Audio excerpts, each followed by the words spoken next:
साधूच्या हातात द्या, उद्धार झाल्याशिवाय राहणार नाही महाराज. आताच्या मुलीनं ज्ञानोबरांच्या ज्ञानेश्वरीचं पारायण केलं पाहिजे महाराज.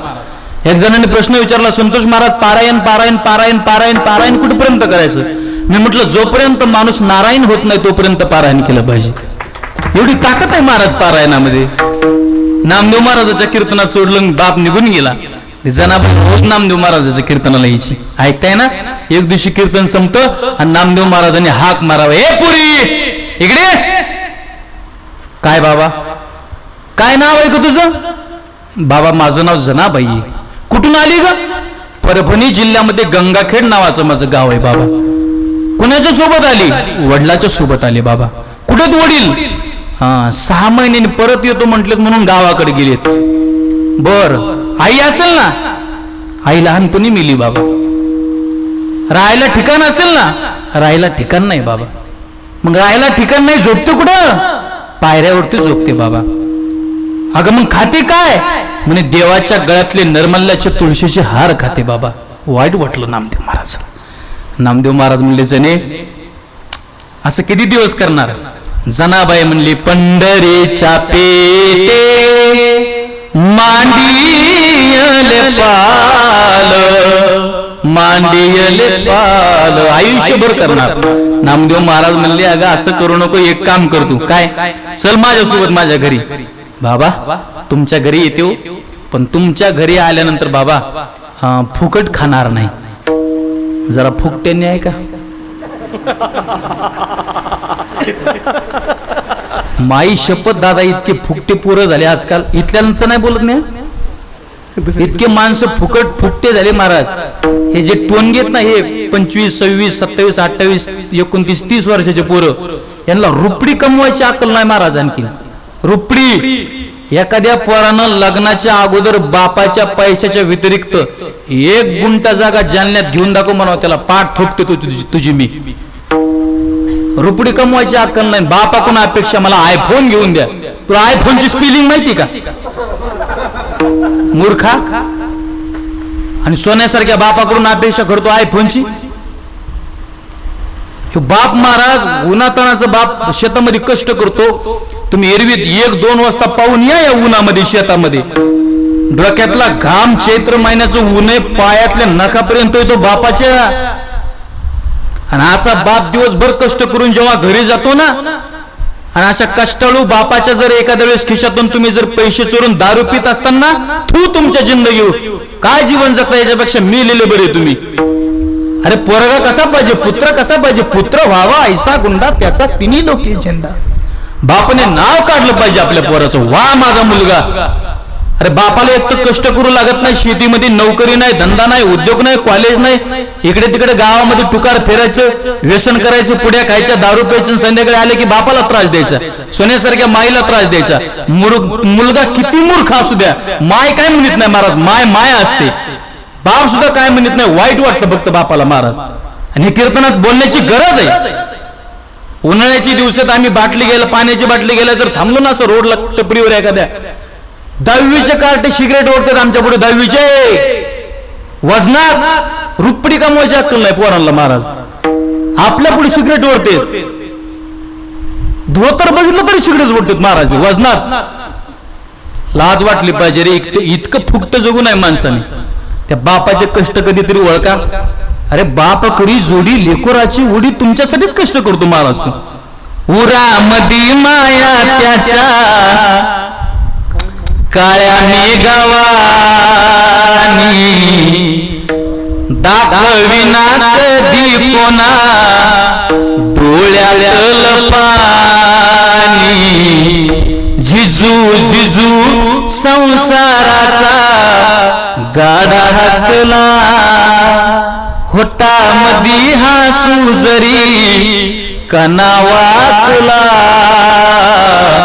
घडीभर तू थांब जरा, अरे ऐकत्याची धापर लय अवघड हाय गड्या. उमगाया बापर, उमगाया बापर. ए भेटनो लाज वाटत असते महाराज. ज्यांना ज्यांना वाटतं ना आपण काहीच करीत नाही, आपण काही कामाचे नाहीत. आपण देवाला देणं नाहीत, आपण साधूला देणं नाहीत, आपण मातीला देणं नाहीत. वाईट वाटत असेल महाराज, असं फुकट जगू नका, फुकट खाऊ नका, कष्ट करा काही ना काहीतरी महाराज. हो, जरा आपल्या गुरुविषयी, आपल्या देवाविषयी माणसाच्या हृदयामध्ये निष्ठा असली पाहिजे. आम्ही आळंदीला शिकलो, गुरुवर्य सद्गुरू रमेश महाराज गोरे गुरुजी, आणि गुरुजींचा आशीर्वाद घेऊन मी या ठिकाणी कीर्तन करतोय महाराज. गुरुबद्दल, आई वडिलांबद्दल, देवाबद्दल आपल्या अंतःकरणात प्रेम असलं पाहिजे महाराज. का नसावं? अगोदर ज्यांच्याकडे शिकलो ते आमचे जगदाळे गुरुजी, पंडित गुरुवर्य केशव महाराज जगदाळे गुरुजी. आपल्या गुरुविषयी प्रेम असलं पाहिजे ना, बापाविषयी प्रेम असलं पाहिजे ना, देवाविषयी प्रेम असलं पाहिजे. काही ना काहीतरी त्यांना करून दाखवा बुवा. त्यांनी म्हणलं पाहिजे माझा शिष्य किती सुंदर कीर्तन करतो, वा माझा मुलगा किती कष्ट करतो. काय पोरं आत्ताचे फुकट खातात महाराज. जनाबाई म्हणली बाबा फुकट नाही खाणार बाबा मी, काय ना काहीतरी काम द्या. नामदेव महाराज म्हणले काय काम येतं ग तुला? काम द्या, काम द्या. काय काम येतं बाबा? कोणतं बी काम द्या, करायला तयार आहे. नामदेव महाराजांनी काम दिलं तिला. सकाळी उठायची जनाबाई. किती वाजता माहिती का?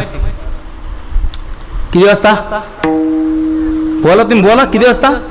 4 वाजता. तुम्ही किती वाजता उठता? हा, आता खेड्यापाड्यातल्यात म्हणून समजा 6 वाजता उठत असतील, आहे का नाही? खेड्यापाड्यात 6, शहरामध्ये कोण उठते 6 ला? 9-10 वाजता उठतात महाराज माता मौल्या. शहर, आता मी शहरात राहतो, बीड शहरात. आमचीच उठा ना, तुम्हाला काय म्हणू मी, आहे का नाही? आमची 10 वाजता उठती. अवघड आहे, लोकांना सांगून उपयोग नाही मला. आता उठत नाहीत. पूर्वीच्या काळात उठायच्या माता मौल्या. किती वाजता? 4 वाजता उठायच्या. जनाबाई सुद्धा 4 वाजता उठायची. 4 वाजता उठली की काम दिलं होतं नामदेव महाराजांनी तिला. काम असं होतं, 4 वाजता उठून जात्याच्या शेजारी जायची, जात्याचा खुंटा हातात धरायची, जात्याच्या मुठी घाली ग मोत्याचे दानी, तुझ्या कृपेने मला विठ्ठला काही नाही उनी. हा, सुंदर माझे जाते गे फिरते बहुतुके, ओव्या गाऊ कौतुके तू ये रे बा विठ्ठला. म्हणता का तुम्ही? म्हणता सगळेजण म्हणता का? म्हणा जरा. महादेवाच्या दरबारात, देवीच्या दरबारात इथं बोल भैरवनाथाचा यात्रा महोत्सव चालू आहे. म्हणतात सगळेजणी. एक टाळी एक आवाज म्हणताय सगळेजणी. एक काम करा, एक टाळी एक आवाज. मी पुढे म्हणतो, तुम्ही माग म्हणा. आणि आता एवढं सांगून मी ज्या ज्या म्हणणार नाहीत त्यांना आपोआपल्या शेजारणीची शपथ आहे. तुमच्या शेजारीन कोण आहे मग चुकलं म्हणताय सगळेजणी. हे बघा शूटिंग करायला लागलेत. जे जे म्हणणार नाही ना त्याच्यात येईल ते बरं का. आणि जी म्हणली नाही मी इली म्हणून समजा शेजारीन, मग इकडे लक्ष द्या. म्हणताय सगळ्याजणी. मस्त. देवाचं नाव घ्यायचं म्हणल्यावर लाजायचं नाही कुणालाच. काय लाजायचं त्याच्यात? मी तुमच्या मुलासारखा मस्त म्हणा माझ्या मागा. एकदम मी पुढं तुम्ही मागा. सुंदर माझे जाते गे फिरते बहुतुके, वा वा, ओव्या गाऊ कौतुके तू ये रे बा विठ्ठला.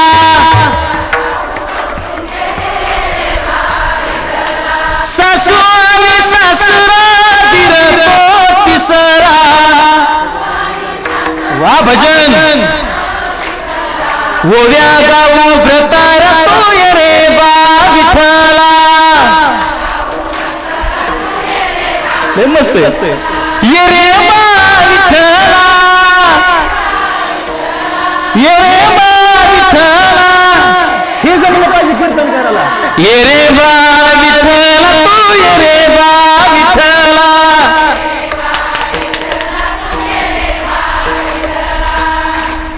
हे जमलं पाहिजे. यांची क्वालिटी ओळखायची मस्त आणि चलून द्यायचा कार्यक्रम मस्त. या वर्षी गोविंद महाराजांनी लय कीर्तन केले. इकडे लक्ष द्या. किती छान म्हणले ह्या. हा, तुम्ही अजिबात टाळी वाजवू जाऊ नका कधी. अरे वाजवा ना दुश्मनानो, टाळी तरी वाजवा. मस्त. तिकडे बघा ना मस्त बसले देवीच्या दारात काय काय जण. वा, घरी गरमत म्हणून इथं करमत. दुसरं काय पण प्रेमाने बसलेत बरो. एक शायर म्हणलं, वो शख्स दूर बैठा है मुझसे मोहब्बत नहीं करता लेकिन देखता हूं उसके तरफ मुस्कुराता है नफरत नहीं करता. चला तुमच्यासाठी म्हणलं, दुसरं काय. किती छान म्हणलं. तुम्ही म्हणता का सगळेजण? तुम्ही म्हणता का? हो का नाही म्हणता ना? मस्त. यांच्यापेक्षा भारी म्हणलं पाहिजे हा सगळ्यांनी. म्हणा माझ्या माग. हा, राधे कृष्णा राधे कृष्णा कृष्णा कृष्णा राधे राधे. मन म्हणा तूच, पैसे तो घ्यायला म्हणा आम्हाला लावतो.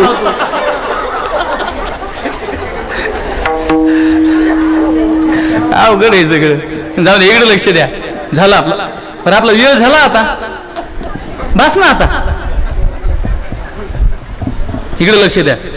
बाबा बसा, बाबा बसा. कोण म्हणायची माय? कोण? जनाबाई. किती वाजता उठून? मग ऐका, हा असं बोललं की छान वाटतं. आणि 4 वाजता उठली ना, 4 वाजता दळण दळायचं, दळलेलं चाळायचं, चाळलेल्या भाकरी करायच्या, भाकरी केलेल्या 14 जणाला जीव घालायचं. आणि 14 जण जेवले की भांडे धुईला जनाबाईला संध्याकाळचे 12 वाजायचे. किती उठायची? कितीला? किती काम होतो? झोप जनाबाईला 4 तास राहिली. मग खरं सांगा, 4 तासात झोप कुणाची होती का? जुन्या काळात ज्या मावल्यांना झोप कमी, काम जास्त आहेत, घरात दगदग जास्त आहे, त्या माता मावल्यांच्या डोक्यामध्ये व्हायच्या वा. माहितीत ना वा तुम्हाला? आता वा राहिले नाहीत. आता काय करणार आहेत वा? आता वाच राहिले नाही. आता भारी भारीतले शॅम्पू आले त्यामुळे वा राहिले नाही.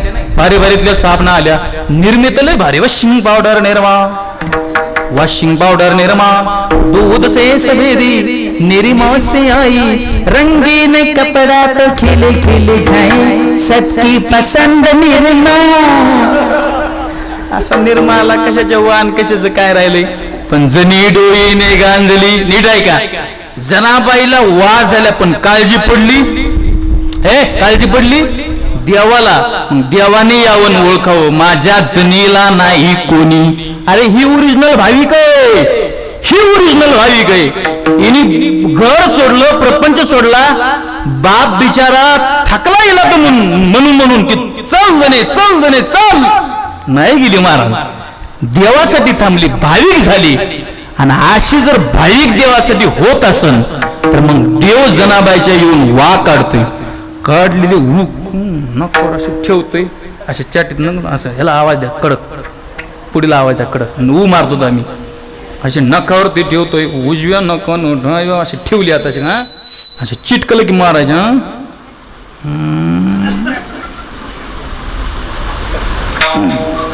जमली जमली ना. रोजानी ठेवतो का वा मारा आमच्या दोघाला? जमणार नाही महाराज. नकदंताची करोनी फणी. ह्याला बी पुरावा आहे. कोणत्या महाराजाचा पुरावा ऐकला पाहिजे? जर महाराज कीर्तन करत असताना पुरावा देत नसन तर तुम्ही सगळ्यांनी मिळून महाराज पुरावा. नकदंताची करोनी फणी, नाव घाली चक्रपाणी, अग साजनी गाला गवेनी. ही ओरिजिनल जनाबाई खरी भाविक आहे. पण भाविक जनाबाई देव तिच्यासाठी करे सेवा.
शेतकऱ्याबद्दल म्हणलेले फार सुंदर आहे. चला असो, विषय तो नाही. काय गोड भाविकाची आवडे देवा, खरा भाविक आहे महाराज. तुम्हाला महाराज देवावरती प्रेम केलं म्हणजे माणूस भाविक होतो का? देशावरती केल्यावर देशावरती बी प्रेम करा, तो बी भाविकच आहे महाराज. नाशिक जिल्ह्यात गेले, सिन्नर नावाचा तालुका, सिन्नर तालुक्यामध्ये शिंदेवाडी नावाचं गाव आहे. आम्ही